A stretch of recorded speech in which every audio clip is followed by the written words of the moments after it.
CLT. Artigo 63, não haverá distinção entre empregados e interessados e há participação em lucros e comissões, salvo em lucros de caráter social, não exclui o participante do regime deste capítulo. Eu leio assim, Maria, não haverá distinção entre empregados e interessados. E também a participação em lucros ou comissões, salvo se for lucro de caráter social, não exclui o participante do regime desse capítulo. Por quê? Porque que alguns empregadores começaram a levantar a tese.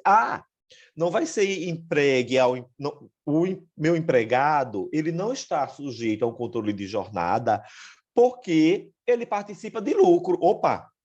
Participar de lucros, auferir lucro, por si só, não exclui o empregado do controle de jornada, salvo lucro em caráter social, que é o que ele diz. Participação em lucros e comissão é mais uma forma de contraprestação, ok? E aí também vai haver distinção entre quem é empregado e quem é interessado.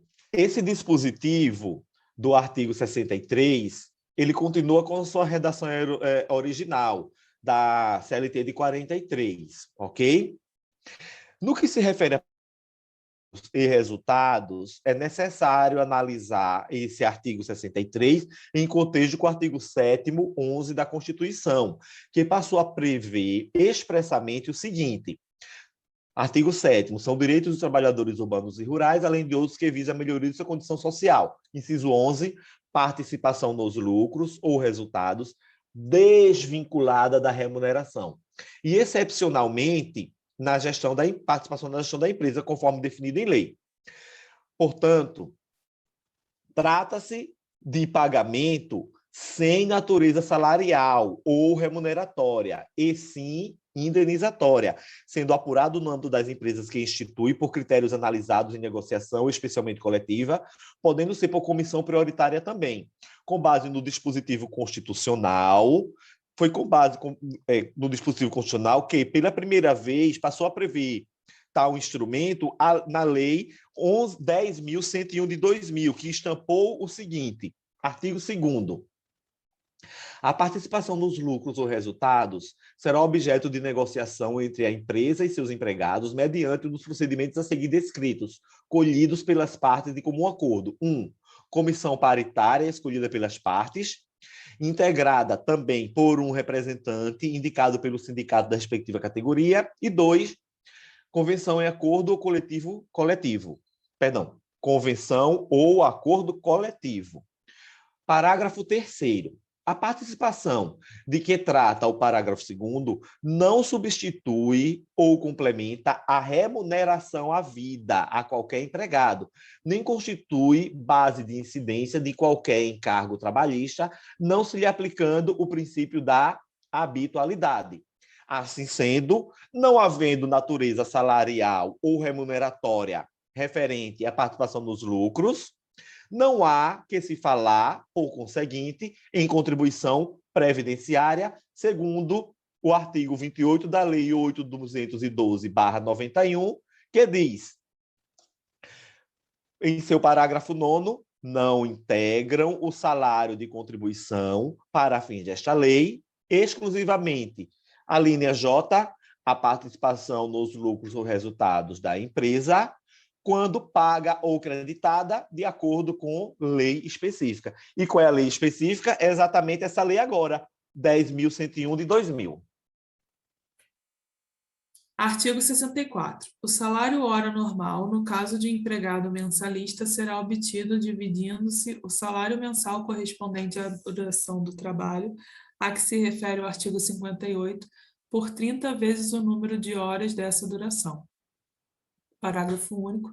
Sendo o número de dias inferior a 30, adotar-se-á para o cálculo, em lugar desse número, o de dias de trabalho por mês. Artigo 65. No caso de empregado diarista, o salário hora normal será obtido dividindo-se o salário diário correspondente à duração do trabalho, estabelecido no artigo 58, pelo número de horas de efetivo trabalho. Se a gente transformar o salário hora em salário mês, a gente considera 30 dias para todos os meses, né, universal, independente de ter 31. Para transformar em semanas, a gente considera 4,29 ou 4,30. E para considerar também 44 horas semanais para carga horária mensal, a gente usa o divisor 220. Seção 2, dos períodos de descanso. Artigo 66.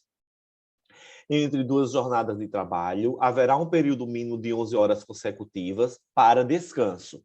Aqui é o que comumente se chama de intervalo entre jornadas, que é exatamente o término da jornada de um dia. Entre ele e o início da jornada do dia posterior, tem que haver, no mínimo, 11 horas consecutivas de descanso. Eu tenho aqui uma jurisprudência, Maria, que é interessante. Ela é do TST. Por que ela é interessante? Porque ela tem origem numa ação civil pública do MPT, que ele diz assim, legitimidade ativa.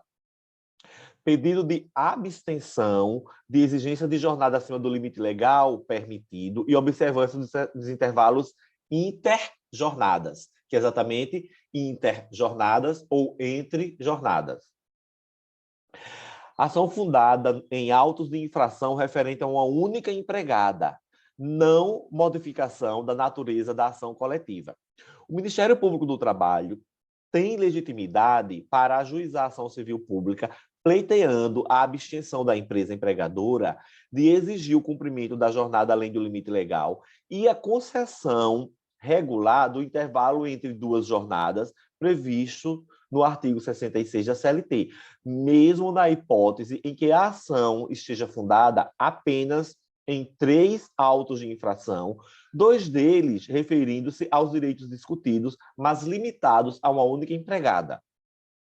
O fato de haver a comprovação de lesão a apenas uma trabalhadora não desnatura o caráter coletivo da demanda, pois o que se busca não é o ressarcimento da empregada, mas a observância das normas relativas à duração do trabalho e dos respectivos intervalos interjornadas, em defesa do ordenamento jurídico e, de forma secundária, do conjunto de empregados da reclamada.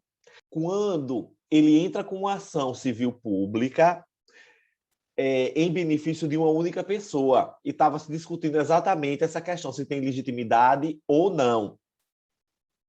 E aí, obviamente, decidiu-se que ele tem legitimidade por conta da função dele de guardião da lei, né, de fiscal da lei e etc.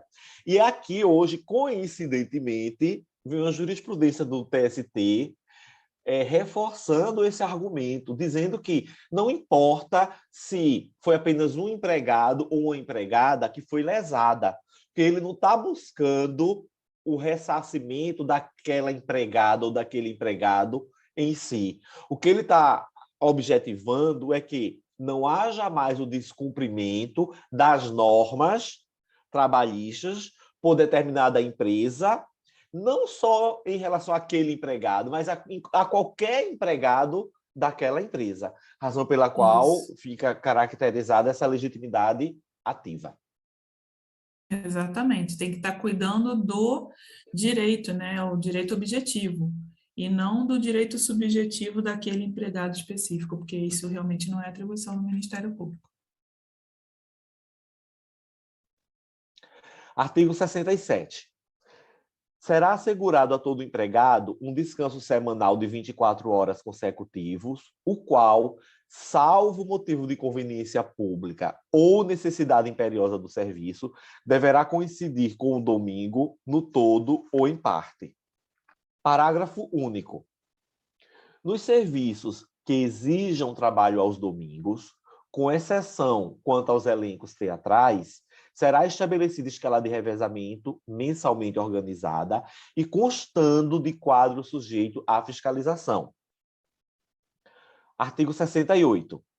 O trabalho em domingo seja total ou parcial, na forma do artigo 67, será sempre subordinado à prévia da autoridade competente em matéria do trabalho.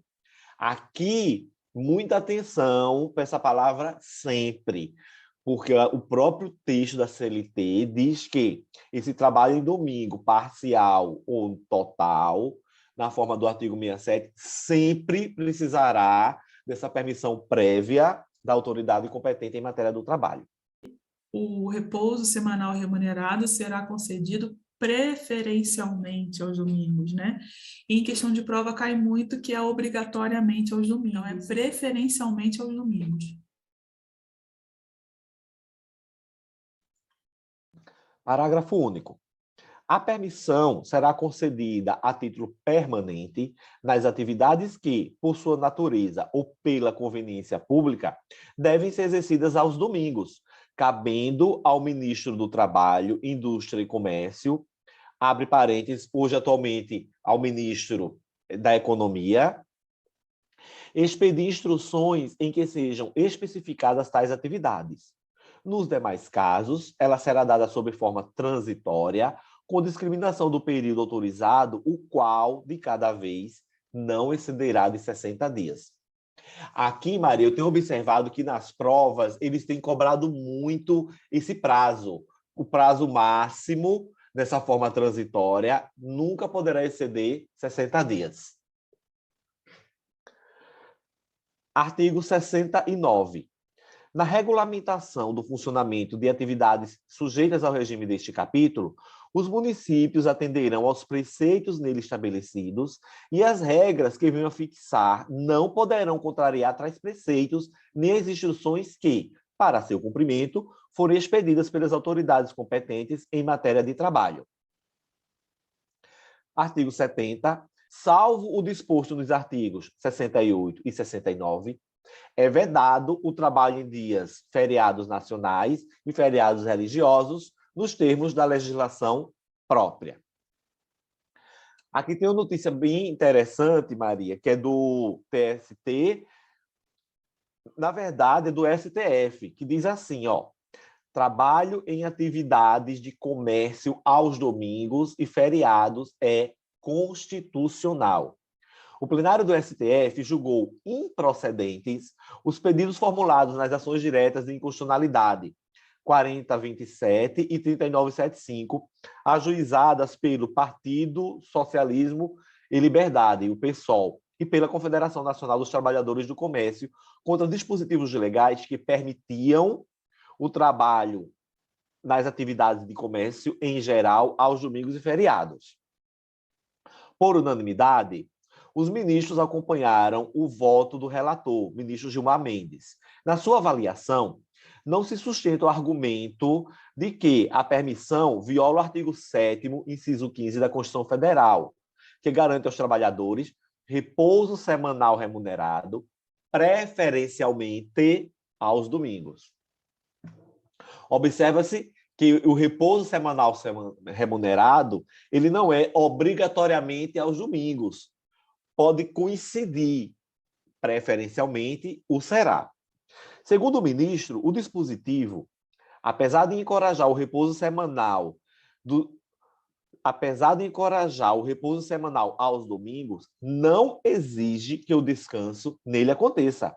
A orientação do Constituinte, obedecida pelo legislador, foi para que o empregador assegure ao trabalhador um dia de repouso em um período de 7 dias, mas não necessariamente aos domingos. Caso contrário, o país paralisaria uma vez por semana, analisou.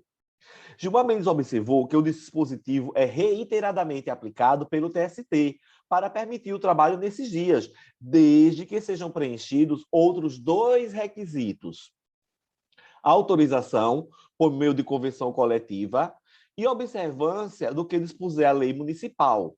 Lembrou ainda que, de acordo com a súmula 146 do TST, o trabalho prestado em domingos e feriados não compensado deve ser pago em dobro, sem prejuízo da remuneração relativa ao repouso semanal. por fim, citou o precedente do STF na ADI 1687, que garantiu ao trabalhador que ao menos uma folga a cada 4 semanas seja usufruída no domingo. E lembrou que o funcionamento do comércio aos domingos atende a uma demanda da sociedade.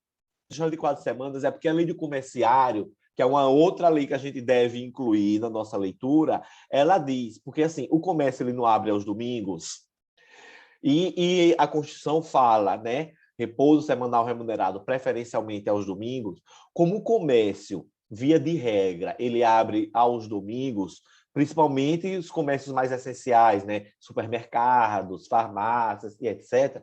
O que é que o empregador ele poderia fazer? Exigir que o empregado trabalhasse todos os domingos, sempre concedendo o repouso semanal remunerado no outro dia. Aí o que é que a lei diz?